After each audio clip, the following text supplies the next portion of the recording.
اچھا یہ بتائیے مفتاح صاحب کہ آپ سے ہم بات کریں گے معاملات جو ہیں مثلا پرائیویٹائزیشن ہے، اور اگر آپ کی ہمارے ایسٹس جا رہے ہیں اتنا اس وقت لاسز میں، تو اس پرائیویٹائزیشن سے کیا حاصل ہوگا، انفلیشن وغیرہ کا. لیکن آپ نے ایک دو چینلز پر ایک بات کی تو ہم نے کہا آپ سے سب سے پہلے اس پر پوچھتے چلیں. آپ نے یہ فرمایا کہ اورنگزیب صاحب جن کی آپ نے بڑی تعریف کی، اور ہم اور جن لوگوں سے ہم نے بات کی who know him professionally وہ بھی بڑی ان کی تعریف کرتے ہیں. آپ نے کہا کہ اورنگزیب صاحب پرفارم کر لیں گے اگر ڈار صاحب نے ان کی ٹانگ نہ کھینچی.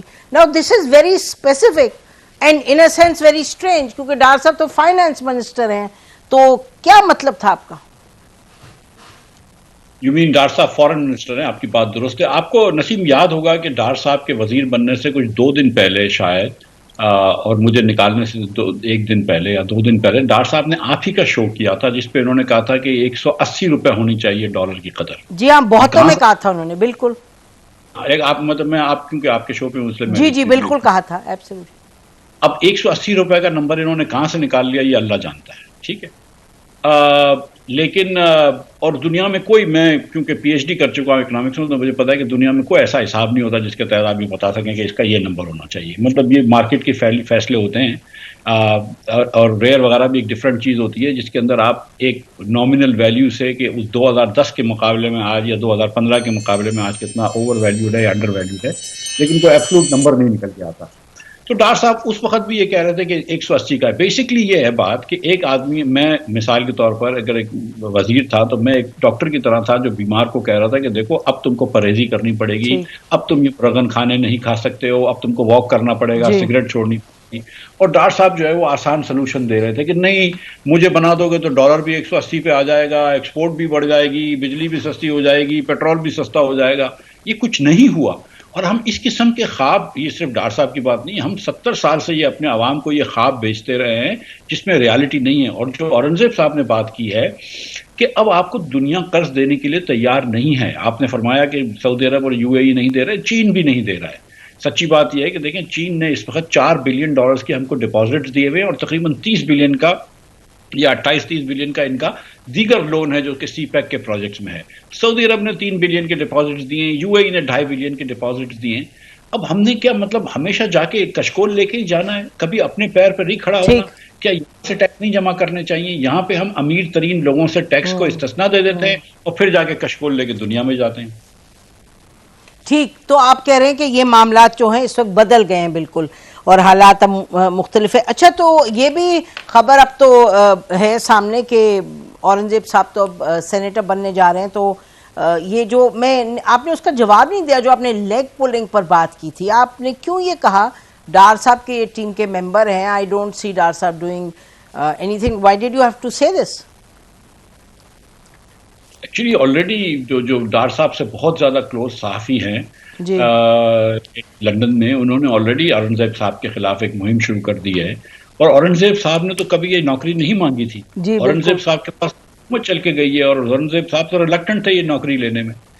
اور آلریڈی یہ ڈار صاحب کے جو کلوز صحافی ہیں انہوں نے یہ بات شروع کر دی. اور ڈار صاحب کا ایک ریکارڈ ہے، وہ حفیظ پاشا صاحب جب تھے 1999 میں، ان کے ساتھ بھی یہ ہوا ہے، میرے ساتھ یہ ہوا ہے.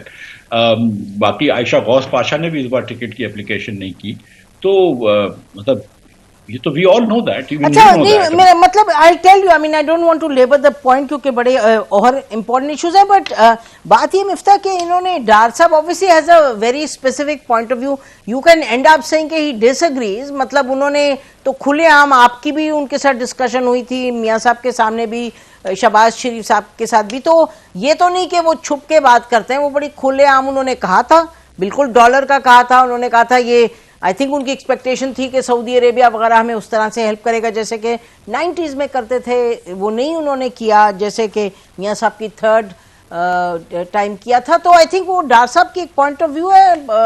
آئی کانٹ امیجن کہ وہ کوئی سینسٹر کیمپین چلانے لگ جائیں گے. He is now the foreign minister.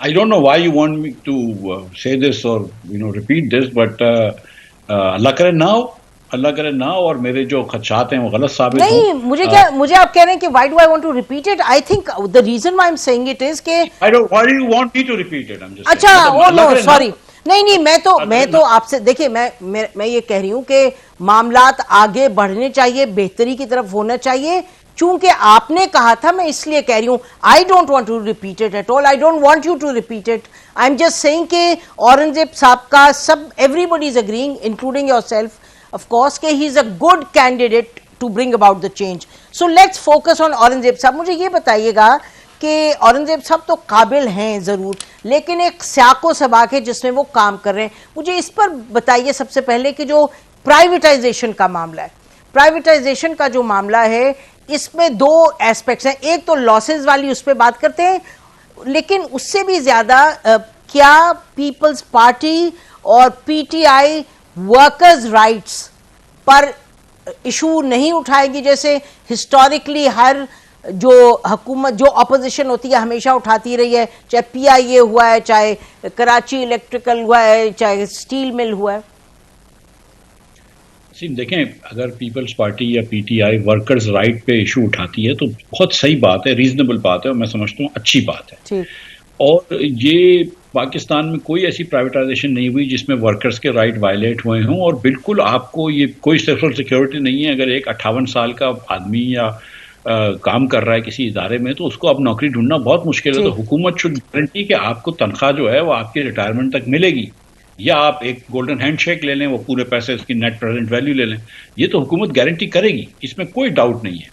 سوال یہ ہے کہ پی آئی اے کے اندر آپ 20 سے 23 ارب روپے کی تنخواہ دیتے ہیں، لیکن آپ 90 ارب روپے کا نقصان کرتے ہیں. آپ ان پیسوں میں اگر یہ نقصان نہ کر رہے ہوں تو آپ کتنی اگر خان یونیورسٹی ہاسپٹلز بنا سکتے ہیں اکراس پاکستان؟ آپ کتنی لمز یونیورسٹیز کھول سکتے ہیں اکراس پاکستان؟ آپ 12,000 سے زیادہ پرائمری اسکولز کھول سکتے ہیں. تو کیا آپ نے ان سارے بچوں کو جس ملک میں 2.60 کروڑ بچے اسکول نہیں جاتے ہیں، اس ملک کے اندر یہ افورڈ کر سکتے ہیں؟ کیا پی آئی اے ٹکٹ سستا بیچتا ہے؟ کیا پی آئی اے سروس کی اچھی ہے؟ کیا پی آئی اے کی سروس جو ہے وہ زیادہ سیف ہے؟ پی آئی اے سے کنزیومر کو کوئی فائدہ ہو رہا ہے؟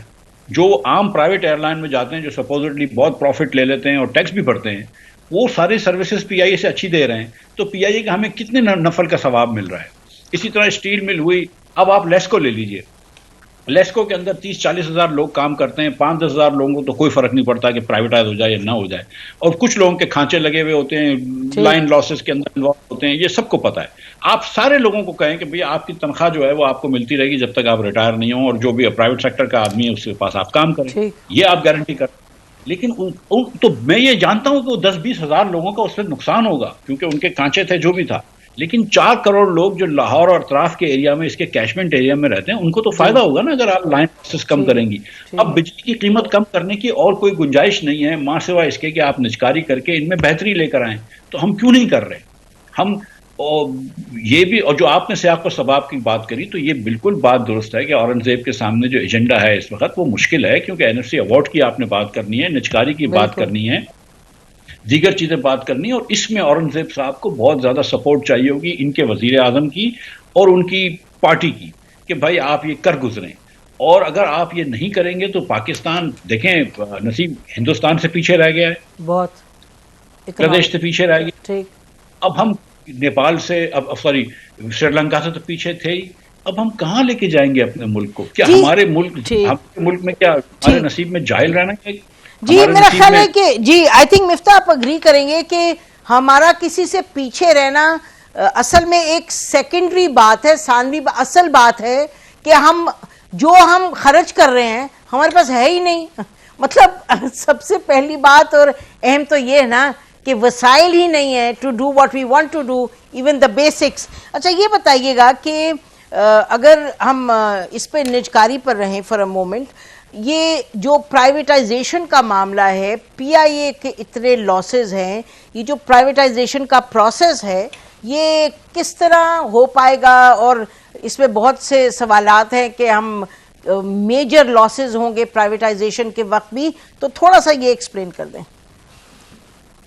دیکھیے، سب سے بڑا جو مسئلہ ہے وہ پرائیویٹائزیشن کا قانون ہے. پرائیویٹائزیشن کے قانون کے تحت آپ کوئی بھی چیز 460 دن سے پہلے پرائیویٹائز نہیں کر سکتے. یعنی کہ ہر چیز اگر آپ فالو کریں کنسلٹنٹ بھی پہلے دن ہائر کر لیں, وہ رپورٹ بھی صحیح وقت پہ آ جائے, اس کی ڈیو ڈیلیجنس بھی ہو جائے, بڈرز بھی آ جائیں, ٹائم بھی, ہر چیز صحیح ہو جائے, تو بھی 460 دن لگتے ہیں, وچ از لائک 1.5 سال. تو ایک تو قانون کو سمپلیفائی کرنا چاہیے, آسان کرنا چاہیے, اتنا عرصہ نہیں ہوتا. اس کے علاوہ آپ دیکھیں کہ کتنے پرائیویٹائزیشن کے وزراء جو ہیں وہ جیل جا چکے ہیں, کتنے پرائیویٹائزیشن کے. سو آپ یہ دیکھیں کہ حکومت کے لوگ جو ہیں یہ سائن کرنے سے ڈرتے ہیں, کیونکہ جو بھی سائن کریں گے پیچھے نیب کھڑا ہے. تو میں یہ سمجھتا ہوں کہ اور پھر یہ کہ ابھی آپ نے کوئی چیز بیچنا شروع نہیں کری, انہوں نے سامنے والوں نے چوری کا الزام لگا لیا. وہ کہتے ہیں گاؤں بسا نہیں, کتے بھونکنا شروع ہو گئے کہ ابھی تو مطلب ابھی کوئی بات شروع نہیں بھی نہیں, یہ تو چوری کریں گے. بھائی چوری کیا کریں گے, پی آئی اے کو بیچ کے کون سا پیسہ مل جائے گا آپ کو؟ اچھا, یہ 460 دنوں کا جو قانون ہے وہ ابھی تک قائم ہے؟ جی ابھی تک قائم ہے. دیکھیں پچھلی حکومت نے, پی ڈی ایم کی حکومت نے ایک قانون سازی کی تھی جس کے اندر انہوں نے G2G کی اجازت دی تھی, اور وہ بھی اس لیے ہوا تھا کہ یو اے ای نے مجھ سے کہا تھا کہ ہم تمہارے حکومت کی کمپنیوں کے کچھ شیئر خرید لیں گے, لیکن ہمارے پاس کوئی قانون ہی نہیں تھا جس کے تحت ہم ان کو شیئر بیچ سکیں, اور مارکیٹ پرائس سے پریمیم پہ بھی ہم شیئر نہیں بیچ سکتے تھے کیونکہ کوئی قانون نہیں تھا. تو G2G کا قانون بنا لیا, لیکن جو پرائیویٹائزیشن کا پروسیس ہے وہ بہت زیادہ کمبرسم ہے, اس کو سمپلیفائی کرنا پڑے گا.